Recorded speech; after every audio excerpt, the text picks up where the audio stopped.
Welcome dear students. Today we are going to start chapter number 1 of chemistry class 11th whose name is structure of atom. ठीक है भाई, तो आज की class में हम इंग्लिश मीडियम का चैप्टर स्टार्ट करने जा रहे हैं स्ट्रक्चर ऑफ एटम। तो स्ट्रक्चर ऑफ एटम की अगर हम बात करें तो जो एटम वर्ड्स है वो कहां से आया, सबसे पहले तो आपको इस बारे में सोचना है। ठीक है, तो एटम्स की अगर हम बात करें तो सबसे पहले आपके इंडियन साइंटिस्ट और ग्रीक फिलोसोफर इन्होंने कुछ एटम के बारे में आइडिया दिया था बिफोर क्राइसिस, यानी 400 बिफोर क्राइसिस इन्होंने आइडिया दिया था कि भाई कोई एटम नाम की कोई चीज होती है। ठीक है, अगर मैं इंडियन साइंटिस्ट में बात करूं तो हमारे महर्षि कणाद थे। ठीक है, क्या नाम था? महर्षि कणाद। तो महर्षि कणाद ने क्या बताया भाई? महर्षि कणाद ने आपको बताया कि जो एटम्स हैं वो आपके सबसे स्मॉलेस्ट पार्टिकल्स हैं जिसको आप डिवाइड नहीं कर सकते। इंडिविजुअल पार्टिकल, यानी कोई भी आपका जो मैटर है वो किससे बना हुआ है? स्मॉलेस्ट पार्टिकल एटम से बना हुआ है। ठीक है भाई, काफी ईयर पहले, ठीक है, अगर मैं बोलूं कि आपके जो डाल्टन आए थे इसके बाद, जो इन्होंने कैलकुलेटेड एक सिस्टमैटिक जो थ्योरी दी थी जिसको हम बोलते हैं डाल्टन्स एटॉमिक थ्योरी, उनसे काफी साल पहले, लगभग आपके मान के चलो बिफोर क्राइसिस, ठीक है, तो 800 साल पहले, लगभग 800 साल पहले की बात, जिसमें आपको महर्षि कणाद ने पहले ही बता दिया कि भाई एटम नाम की कोई चीज होती है जिससे आपका मैटर मिलकर बना हुआ होता है, यानी बहुत सारे एटम मिलकर ही किसी मैटर को बनाते हैं। ठीक है, उन्होंने बात दी थी पंच तत्व, हम कहते हैं ना हमारे के जो शरीर है वो किससे बना है? पंच तत्वों से बना है। तो उन्होंने अपने शास्त्रों में इसी पंच तत्व की बात की थी जिनमें से आपके एटम का जिक्र हमें उनके शास्त्र में मिलता है। ठीक है, अगर हम बात करें तो वर्तमान में आधुनिक परिप्रेक्ष्य से अगर हम बात करें तो प्रेजेंट टाइम में जो आपके डाल्टन थे उन्होंने आपको क्या बताया? एटम के बारे में सबसे पहले जानकारी दी। ठीक है, तो हम सबसे पहले किसको पढ़ते हैं? Dalton's atomic theory. Dalton's atomic theory. ठीक है, according to Dalton's atomic theory, Dalton says that atoms are very smallest particle and it is uncuttable, यानी आप इसको काट नहीं सकते। एटम सबसे कैसे हैं भाई? टाइनी पार्टिकल्स है, मतलब सबसे छोटे छोटे पार्टिकल्स हैं किसी भी मैटर के, जो कैसे हैं? अनडिविजिबल है, अनकटेबल है, आप इसको तोड़ नहीं सकते, काट नहीं सकते, आप इसको विभाजित नहीं कर सकते। ठीक है, इंडिविजुअल है। तो हम इसकी जो पहला जो इसका हम जो कंसेप्ट है वो हम क्या लिखेंगे? एटम्स आर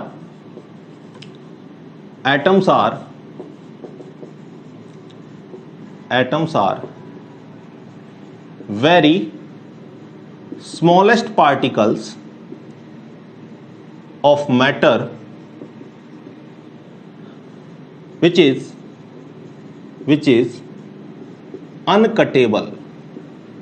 अनकटेबल, यानी आप इसको काट नहीं सकते। अनडिविजिबल भी कह सकते हो, ठीक है, इस तरीके से भी लिख सकते हो, कोई दिक्कत वाली बात नहीं। दूसरा पास्टुलेट इन्होंने क्या बताया? दूसरा जो पॉइंट है वो क्या बताया? Atoms can never be created nor be destroyed। ठीक है, दूसरी बात इन्होंने क्या बोली कि एटम्स को आप क्रिएट भी नहीं कर सकते हो और आप उसको डिस्ट्रॉय भी नहीं कर सकते हो। आप क्या कर सकते हो? Only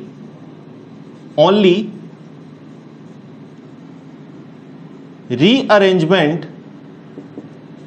takes place in a chemical reaction.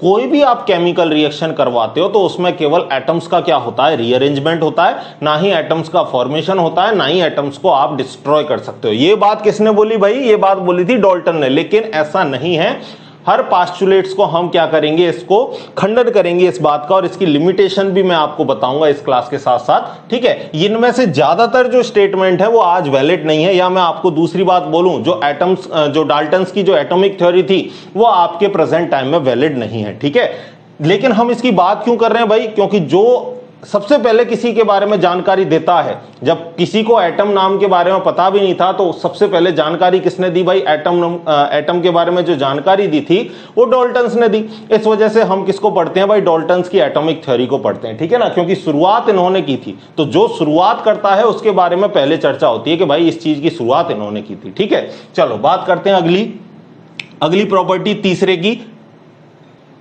तीसरी बात इन्होंने क्या बोली कि जो आपके एक ही टाइप के एलिमेंट्स हैं, एक एलिमेंट्स के जितने भी एटम होंगे वो सारे सेम होंगे, लेकिन अलग एलिमेंट्स होंगे तो उसके भी एलिमेंट सारे कैसे होंगे, अलग होंगे। ठीक है, सीधी सीधी बात है। कोई आपके दो अलग अलग हैं, मैं बोलूं आपके पास एक एलिमेंट्स ए है और एक एलिमेंट्स आपके बी हैं, तो ए के जो एटम होंगे वो सारे एक जैसे होंगे, रंग, रूप, वेट इत्यादि, डेंसिटी सब में। ठीक है, चाहे कलर की बात करें हम, डेंसिटी की बात करें, साइज की बात करें, तो सब में ये कैसे होंगे, एक जैसे होंगे। और कोई दूसरा अदर एलिमेंट है तो उसके भी जो पार्टिकल्स हैं, या मैं कहूं उसके जो एटम हैं, उनका कलर ले लो, उनका साइज ले लो, ठीक है, उनकी शेप ले लो, कुछ भी ले लो, वो सारे कैसे होंगे, डेंसिटी सब में एक जैसे होंगे। ठीक है, तो हम अगला पोस्टुलेट क्या लिखेंगे, जो अगला जो इन्होंने कॉन्सेप्ट दिया था उसको हम क्या लिखेंगे कि all the atoms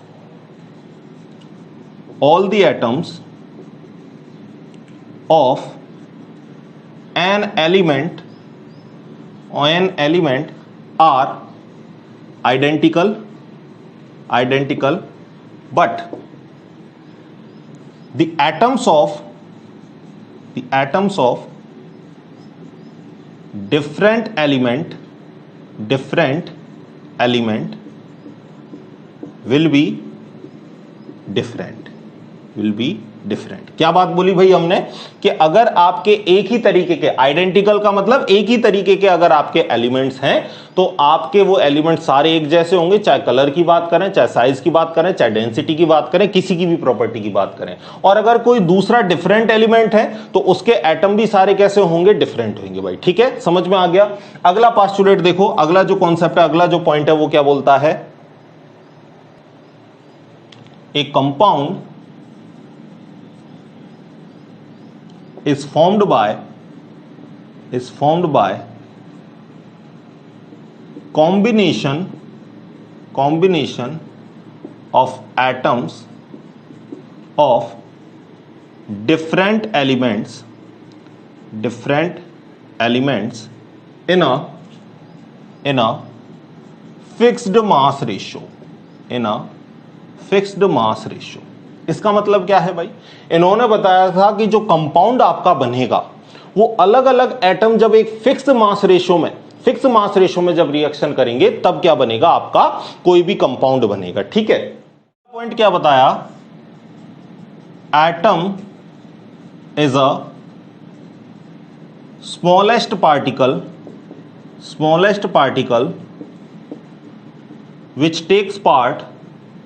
which takes part in a chemical reaction। ये भाई बहुत ही बढ़िया इन्होंने क्या दिया था, स्टेटमेंट दिया था। इन्होंने क्या बोला कि किसी भी केमिकल रिएक्शन में जो पार्टिसिपेट कर रहा है वो स्मॉलेस्ट स्पीसीज क्या होगी, आपकी स्मॉलेस्ट स्पीसीज होगी आपकी एटम। ठीक है, तो कहने का मतलब अब पहले का खंडन करते हैं भाई, पहले को गलत साबित करते हैं, लिमिटेशन को हम सारी को फॉलो करते हैं। ठीक है, लिमिटेशन क्या थी इसकी देखो, ये क्या बोलते हैं, atoms are very smallest particle of matter which is uncuttable undivisible, यानी इसको आप फर्दर डिवाइड नहीं कर सकते हो। लेकिन जैसा कि आपने पढ़ रखा है कि इसके बाद आपके कितने साइंटिस्ट आ गए भाई, 3 साइंटिस्ट आ गए। पहला तो कौन आ गया, जे थॉमसन आ गया, दूसरा कौन आ गया, गोल्डस्टीन आ गया। ठीक है, और कौन आया, और न्यूट्रॉन की खोज किसने की भाई, जेम्स चैडविक। किसने की, जेम्स चैडविक। ठीक है, तो प्रोटॉन की गोल्डस्टीन ने, और इसके बाद आपकी जे थॉमसन, और हो गया आपका जेम्स चैडविक। तो अब यहां पर इन्होंने क्या बोला भाई, एटम सबसे छोटा पार्टिकल नहीं है, एटम्स को भी डिवाइड किया जा सकता है, एटम्स के अंदर भी और छोटे छोटे पार्टिकल रहते हैं जिन्हें क्या बोलते हैं, इलेक्ट्रॉन, प्रोटॉन और न्यूट्रॉन। और हमारा साइंस क्या है भाई, एक्सपेरिमेंटली बेस्ड है। कोई अगर उस बात को एक्सपेरिमेंट से प्रूफ कर दे तो हम वो बात को क्या है, सही मानते हैं। तो ये जो डाल्टन की थ्योरी थी, जो ये आपकी लगभग 70 सालों तक, ये 70 या 80 सालों तक ये वैलिड रही थी। ठीक है, क्योंकि इसके काफी सालों बाद आपके जो थॉमसन भैया थे उन्होंने क्या किया, इलेक्ट्रॉन को डिस्कवर किया। ठीक है, अकेले थॉमसन ने नहीं किया, उसमें भी बहुत सारी टीम थी, वो अब हम बात करेंगे जब हम इलेक्ट्रॉन की डिस्कवरी की बात करेंगे। ठीक है, तो पहली बात तो यहां ये गलत हो गई कि भाई एटम सबसे छोटा है, वो अनकटेबल है, अनडिविजिबल है। ऐसा नहीं है, एटम को भी डिवाइड किया जा सकता है, इलेक्ट्रॉन, प्रोटॉन, न्यूट्रॉन भी उसके सब एटॉमिक पार्टिकल्स हैं। ठीक है, अगली बात करें हम, अगली बात क्या है आपकी, atoms can never be created nor be destroyed. ठीक है, एटम्स को आप ना ही क्रिएट कर सकते हो ना ही डिस्ट्रॉय कर सकते हो। ये बात बोली किसने, डाल्टन ने। लेकिन ऐसा नहीं है भाई, इसको हम डिस्ट्रॉय भी कर सकते हैं, किसमें, न्यूक्लियर रिएक्शनों में। जो हाइड्रोजन बॉम्ब, एटॉमिक बॉम्ब आपने सबने नाम सुना है, तो एटॉमिक बम क्या करता है भाई, उसमें हम एटम्स को डिस्ट्रॉय ही करते हैं। एटम से डिस्ट्रॉय होके ही काफी आपकी बहुत ज्यादा आपको क्या करता है भाई, टेम्परेचर हीट देता है। मतलब आप समझ लो 10⁻⁷ केल्विन कितना ज्यादा है, 10⁻⁷ केल्विन टेम्परेचर क्रिएट होता है, हीट क्रिएट होती है भाई। हिरोशिमा नागासाकी आपने सबने पढ़ा है, अब तक उसके क्या है आपको साइड इफेक्ट देखने को मिल रहे हैं। वहां पे जो भी बच्चे पैदा होते हैं उनमें अभी भी साइड इफेक्ट देखने को मिलते हैं। इतने टेम्परेचर पर लगभग जो सन है आपका उसकी सरफेस के बराबर टेम्परेचर है।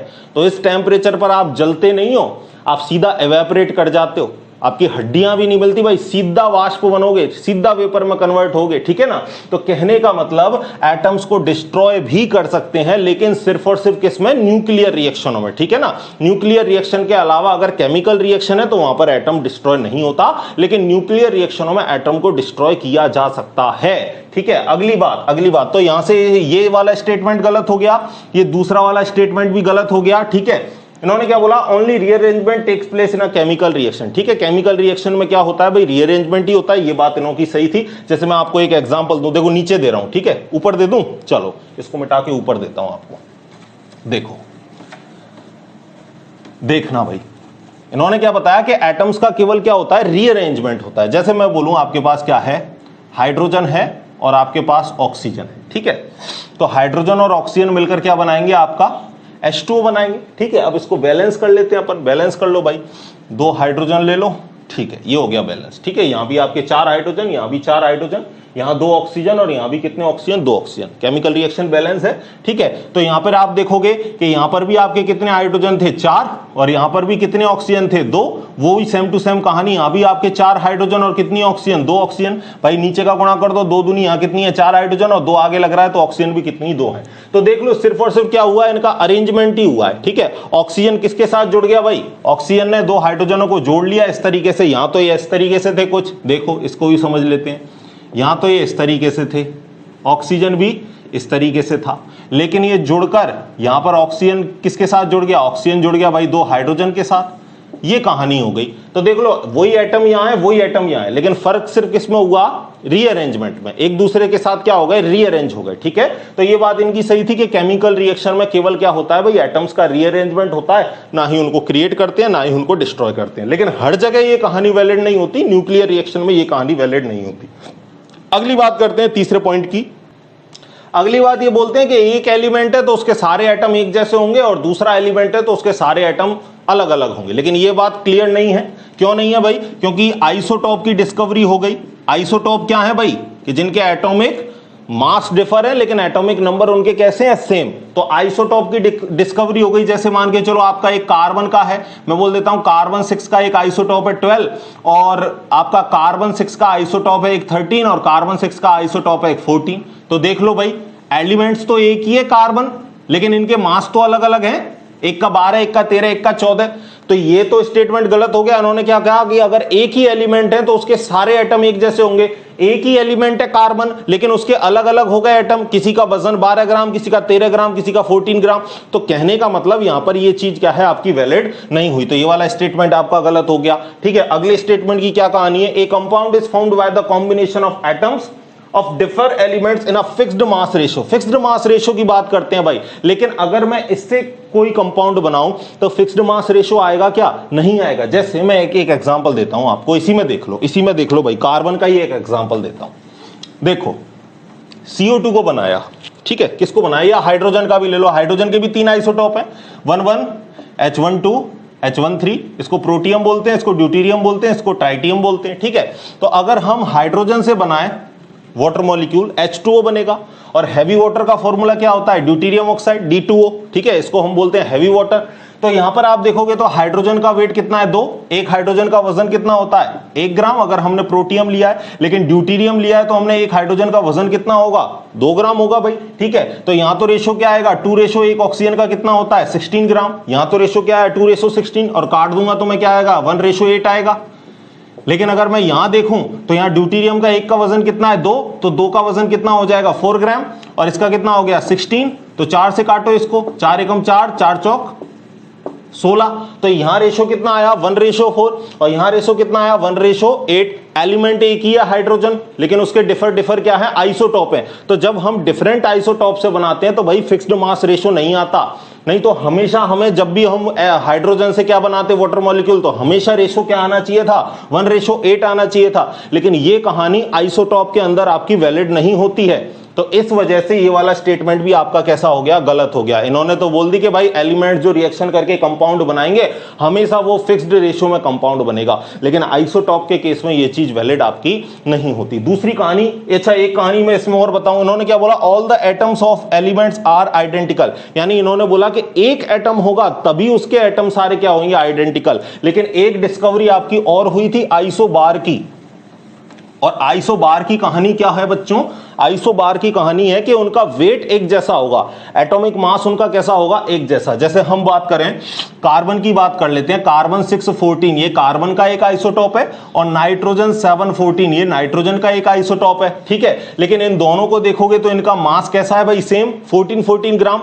तो जो दो डिफर एलिमेंट जिनका मास एक जैसा होता है उन्हें हम क्या बोलते हैं, आइसोबार, उन्हें हम क्या बोलते हैं, आइसोबार। तो ये तो बोल रहा था कि भाई एक ही एलिमेंट्स के सारे जो एटम है वो एक जैसे होंगे, लेकिन यहां तो दो अलग अलग एलिमेंट्स थे, दो अलग अलग एलिमेंट्स भी जो प्रॉपर्टी में है वो कैसे हो गए, सेम हो गए। इनके भार कैसे आ गए, इनके वेट कैसे आ गए भाई, सेम आ गए। तो इस वजह से हम कहेंगे कि यहां ये आपका जो कॉन्सेप्ट था, ये जो आपका स्टेटमेंट था वो कैसा हो गया, गलत हो गया, ठीक है। अगला स्टेटमेंट क्या है, atoms is the smallest particle which takes part in a chemical reaction. ये स्टेटमेंट इनका भी आज भी वैलिड है कि एटम ही आपका सबसे छोटा पार्टिकल होता है जो किसी केमिकल रिएक्शन को कंप्लीट करता है, किसी केमिकल रिएक्शन में हिस्सेदारी लेता है, ठीक है ना भाई। क्योंकि अगर दो एटम मिल जाएंगे तो उससे तो क्या बनेगा, मॉलिक्यूल बनेगा, जिसकी कहानी आगे हम बताएंगे। और एक चीज मैं आपको और बताना चाहूंगा, जो एटॉमिक थ्योरी है वो तो याद रखना आपको किसने दी थी, डाल्टन ने। लेकिन जो एटम वर्ड है, एटम वर्ड आपको किसने दिया था, डेमोक्राइटस ने। किसने दिया था, डेमोक्राइटस ने भाई, ये बात आप याद रखना, ठीक है। तो आप ये स्टेटमेंट सारे समझ चुके हो, मिटा दे भाई इनको, ठीक है। तो ये सारी कहानी जो आपको कुछ बताना जरूरी था कि एटम का जो कॉन्सेप्ट है वो कहां से आया, क्यों हम इसको पढ़ रहे हैं भाई, अब से कहानी जो है वो सारी स्टार्ट हो चुकी है आपकी, ठीक है। क्योंकि एटम को आपने जान लिया तो इसके बाद जो इलेक्ट्रॉन, प्रोटॉन और न्यूट्रॉन की डिस्कवरी हुई, उनसे ही जितना आज आप रिजोल्यूशन देख रहे हो वो सारा भाई उसके बाद ही पॉसिबल हुआ है। नहीं तो हमें इलेक्ट्रॉन के बारे में ही पता नहीं था, तो जितने भी आपके इलेक्ट्रॉनिकल जो आपके एपरेटस हैं वो कैसे बनते, ठीक है। तो अब हम बात कर लेते हैं कि जैसा कि बताया भाई आपके जे थॉमसन ने, जेम्स चैडविक ने, गोल्डस्टीन ने, कि एटम्स जो है वो इंडिविजुअल पार्टिकल नहीं है, उसके अंदर भी कुछ फंडामेंटल पार्टिकल्स पाए जाते हैं। और वो फंडामेंटल पार्टिकल्स मेनली कितने बताए इन्होंने, 3। पहला तो बताया इन्होंने इलेक्ट्रॉन, दूसरा बताया इन्होंने न्यूट्रॉन, और तीसरा बताया इन्होंने प्रोटॉन। प्रोटॉन पहले आया तो उसको हम पहले लिख देते हैं, इलेक्ट्रॉन, प्रोटॉन और न्यूट्रॉन, ठीक है। इसकी डिस्कवरी आपको पता है जे थॉमसन ने। इसकी डिस्कवरी किसने की भाई, आपकी प्रोटॉन की थी, ये तो जे थॉमसन हो गया। इसकी किसने की, इसकी की गोल्डस्टीन ने। और इसकी किसने की, इसकी की जेम्स चैडविक ने, ठीक है, जेम्स चैडविक ने। तो अब आपकी कहानी क्या निकल के आती है कि ठीक है, हमें पता चल गया कि इलेक्ट्रॉन, प्रोटॉन और आपके न्यूट्रॉन है, लेकिन ये एटम्स के अंदर रहते किस तरीके से हैं, तो उसके बेस पर हमको क्या पता लगाना है भाई कि एटम्स के अंदर इनकी स्ट्रक्चर कैसी है, मतलब ये कहां रहते हैं एटम के अंदर, ऑर्बिट में रहते हैं, सेंटर में रहते हैं, न्यूक्लियस के अंदर रहते हैं, कहां रहते हैं, ये सारी बातों के बारे में क्या है, जिज्ञासा उठने लगी, क्यूरियोसिटी उत्पन्न होने लगी।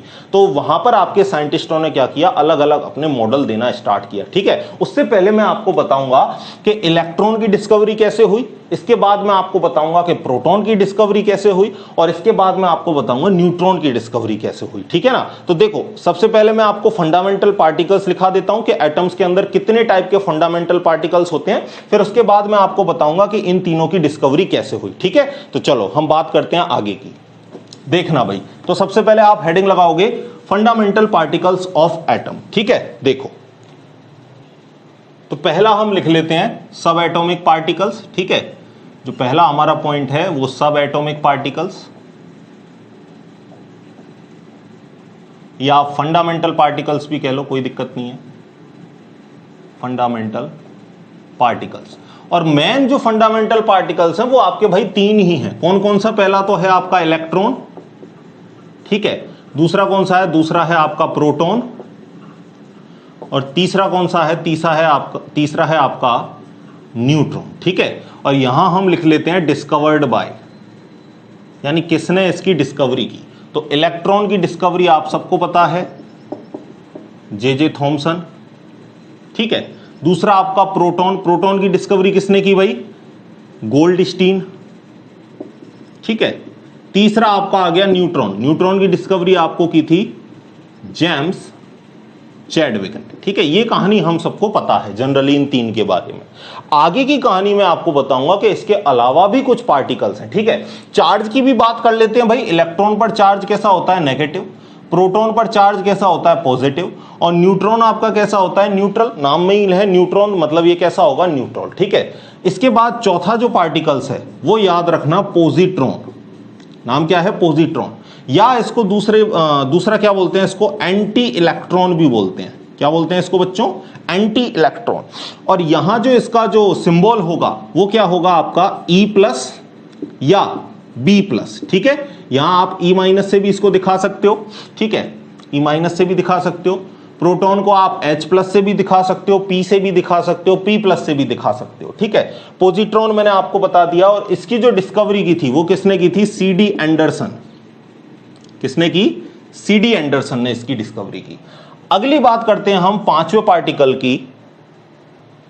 एक कॉलम हम पहले भाई बीच में और दे देते हैं, ठीक है ना, चार्ज का, क्योंकि इससे हमको पता चल जाएगा कि चार्ज किस पर कौन कौन सा रहता है, ठीक है। तो इलेक्ट्रॉन पर नेगेटिव चार्ज, प्रोटॉन पर पॉजिटिव, या आपका न्यूट्रल हो गया। और आपको दिख रहा है कि भाई एंटी इलेक्ट्रॉन है, यानी इलेक्ट्रॉन का जो चार्ज होगा उससे अपोजिट। तो इलेक्ट्रॉन पर माइनस चार्ज होता है तो इस पर पॉजिटिव चार्ज होगा। अगली बात करते हैं हम पांचवें पार्टिकल की, और ये है आपका मेसोन, ठीक है। इसको और क्या बोलते हैं? पाइओन भी इसको बोलते हैं, ठीक है। पाइओन है तो सिंबल इसका क्या होगा? पाई होगा, ठीक है ना। इस पर जो होता है वो है आपका या तो पॉजिटिव हो सकता है, नेगेटिव हो सकता है, न्यूट्रल भी हो सकता है, ठीक है। डिस्कवरी की थी वो की थी आपकी सी पॉवेल ने।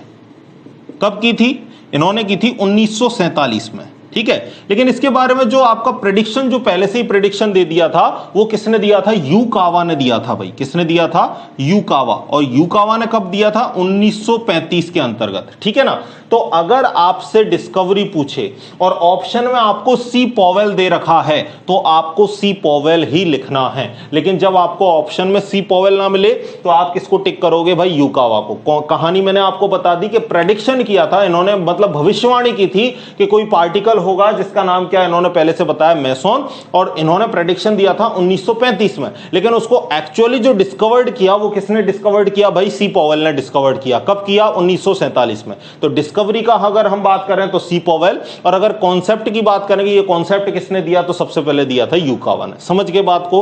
तो सी पॉवेल पहले अगर आपको ऑप्शन में मिल रहा है कहीं कंपटीशन एग्जाम में तो इसको टिक करोगे, ये ऑप्शन में नहीं मिलेगा तो आपको यूकावा मिलेगा, ठीक है। और अगर आपको थ्योरी बेस्ड लिखना है तो थ्योरी बेस्ड आपने जो मैंने आपको बताया वो आप लिख सकते हो, ठीक है। इसके बाद कहानी आती है अगले पार्टिकल की। अगला पार्टिकल हो गया आपका न्यूट्रिनो। अगला पार्टिकल न्यूट्रिनो। और न्यूट्रिनो को जो रिप्रेजेंट करते हैं अपन वो किससे करते हैं? न्यू से, ठीक है। दो पार्टिकल होते हैं भाई, देखो एक तो ये न्यू है और एक मैं आपको और बता देता हूं, इसको तो क्या बोलते हैं? म्यू, और इसको बोलते हैं न्यू। तो ठीक है ना, दोनों में थोड़ा सा डिफरेंस याद रखना। तो न्यूट्रिनो की डिस्कवरी की थी भाई, न्यूट्रिनो की डिस्कवरी की थी वोल्फगैंग पाउली ने। किसने की थी? वोल्फगैंग पाउली ने, ठीक है। और न्यूट्रिनो पर भी जो चार्ज रहता है वो कैसा रहता है भाई? न्यूट्रल, यानी ये पर इन पर भी जीरो चार्ज है, ठीक है। अगले की बात करूं मैं, अगला है आपका एंटी प्रोटॉन। अगला क्या है? Anti proton. तो एंटी प्रोटॉन का मतलब प्रोटॉन का उल्टा। तो प्रोटॉन पर कैसा चार्ज था बताओ? प्रोटॉन पर कैसा चार्ज था? पॉजिटिव। तो एंटी प्रोटॉन पर चार्ज कैसा होगा? एंटी प्रोटॉन पर चार्ज होगा नेगेटिव, ठीक है। और इसको रिप्रेजेंट किससे करते हैं? पी बार से।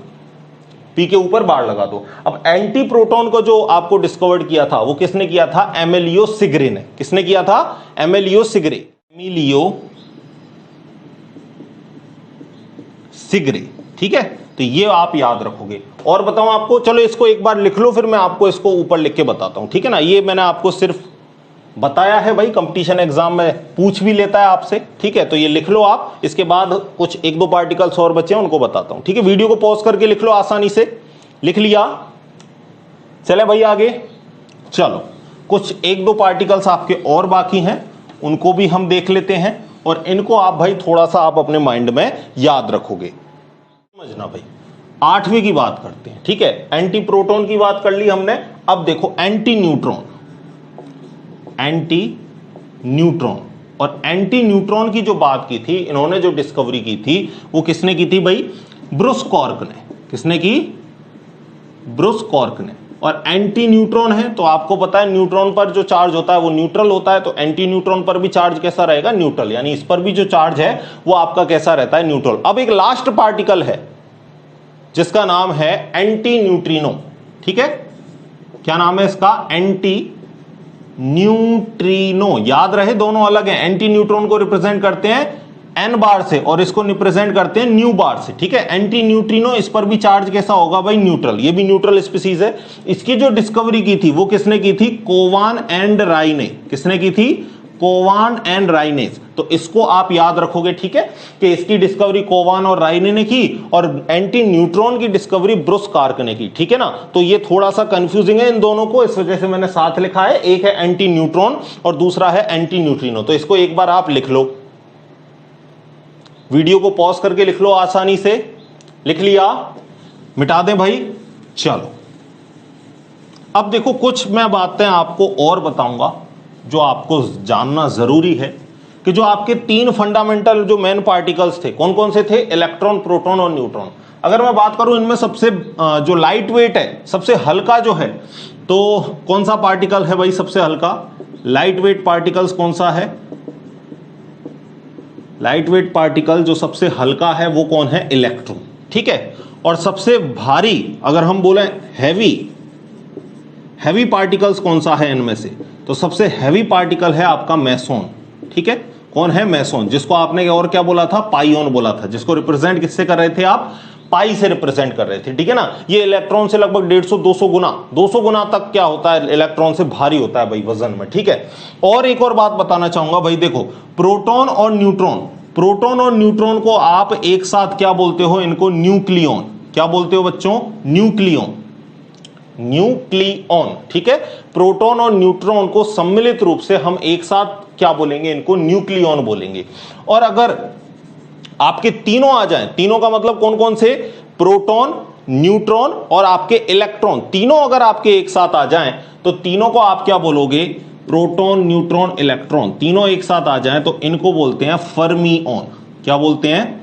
फर्मिऑन। तो ये चीज आप याद रखोगे, न्यूक्लियॉन, न्यूक्लियॉन, ये स्पेलिंग सही है, और फर्मिऑन, ठीक है। तो प्रोटॉन और न्यूट्रॉन हो तो आपके क्या बोलोगे आप उसको? न्यूक्लियॉन। लेकिन प्रोटॉन, न्यूट्रॉन और आपका इलेक्ट्रॉन तीनों एक साथ हो तो इसको आप क्या बोलोगे? फर्मिऑन। कंपटीशन एग्जाम में न्यूक्लियॉन वाला तो काफी बार बड़ी बड़ी एग्जाम में पूछ लिया है कि प्रोटॉन प्लस न्यूट्रॉन को सम्मिलित रूप से क्या कहेंगे? एक साथ अगर हम इनको मिलाएं तो क्या कहेंगे? तो हम कहेंगे न्यूक्लियॉन, ठीक है। तो एक बार इसको लिख लो आप, इन बातों को, ठीक है भाई। तो आज की क्लास में जनरली हमने फंडामेंटल पार्टिकल्स की बात करी है कि एटम्स क्या है, एटम्स को समझा है, और एटम्स के अंदर कितने और फंडामेंटल पार्टिकल्स हो सकते हैं उनके बारे में हमने जानकारी ली है, और कौन से पार्टिकल को किस इंसान ने डिस्कवर्ड किया है उस साइंटिस्ट का भी हमने नाम देखा है, ठीक है। अगली क्लास में मैं आपको क्या बात बताने वाला हूं? अगली क्लास में मैं आपको बताऊंगा कि इलेक्ट्रॉन की डिस्कवरी कैसे हुई, प्रोटॉन की डिस्कवरी कैसे हुई, और इनके बाद आपकी न्यूट्रॉन की डिस्कवरी कैसे हुई, ठीक है। तो इसी तरीके से पढ़ते रहिए, आगे बढ़ते रहिए। मिलते हैं नेक्स्ट लेक्चर में, तब तक धन्यवाद।